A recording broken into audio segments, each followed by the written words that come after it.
திருவள்ளூர் காட்டுப்பள்ளியில் உத்தரப்பிரதேசத்தைச் சேர்ந்த தொழிலாளர் அமரேஷ் பிரசாத் மாடியிலிருந்து தவறி விழுந்து உயிரிழந்த நிலையில் அங்கு பெரும் கலவரமே வெடித்திருந்த காட்சிகளையும் நாம் பார்த்து கொண்டிருக்கிறோம் திரையில் ஒருபுறம்.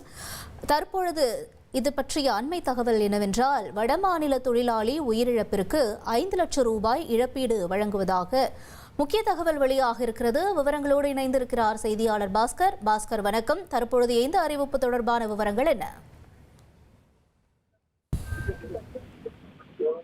திருவள்ளூர் மாவட்டம் காட்டுப்பள்ளியில் உள்ள தனியார் தொழிற்சாலையில் பணியாற்றி வரும் தொழிலாளர்கள் அங்குள்ள குடியிருப்பு முகாமில் தங்கியுள்ளனர். நேற்று இரவு குடியிருப்பில் தங்கியிருந்த வடமாநில தொழிலாளர் ஒருவர் தவறி இருந்து உயிரிழந்தார். இந்த சம்பவத்தை தொடர்ந்து தொழிலாளர்கள் 1000க்கும் மேற்பட்டோர் ஒன்று திரண்டு உயிரிழந்த தொழிலாளருக்கு இழப்பீடு வழங்க வலியுறுத்தி போராட்டத்தில் ஈடுபட்டனர். சமரச பேச்சுவார்த்தை நடத்த சென்ற காவல்துறையினர் மீது கற்களை வீசி வடமாநில தொழிலாளருக்கு அட்டுழியத்தில் ஈடுபட்டனர். இதனால் வடமாநில தொழிலாளர்களை கட்டுப்படுத்தும் விதமாக காவல்துறையினர் கற்களை வீசி பதில் தாக்குதல் நடத்தினர்.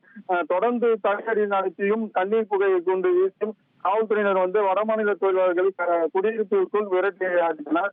சம்பவ இடத்தில் ஆவடி மாநகர காவல் ஆணையர் சங்கர், கூடுதல் ஆணையர் பவானீஸ்வரி ஆகியோர் நிலைமை குறித்து நேரில் ஆய்வு செய்தனர்.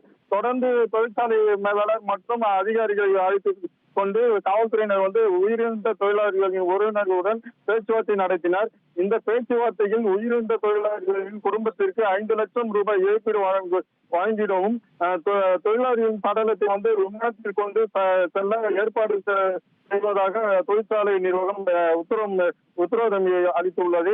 இதனை ஏற்றுக்கொண்டு வடமாநில தொழிலாளர்கள் உறவினர்கள் சடலத்தை பிரேத பரிசோதனைக்காக செய்வதற்காக காவல் நிலையத்தில் புகார் அளிக்க புறப்பட்டு சென்றனர். வடமாநில தொழிலாளர்கள் குடியிருப்பு பகுதிகள் சென்ற நிலையில் தற்போது பரபரப்பு ஓய்ந்து காவல்துறையினர் பாதுகாப்பு பணியில் ஈடுபட்டு வருகின்றனர்.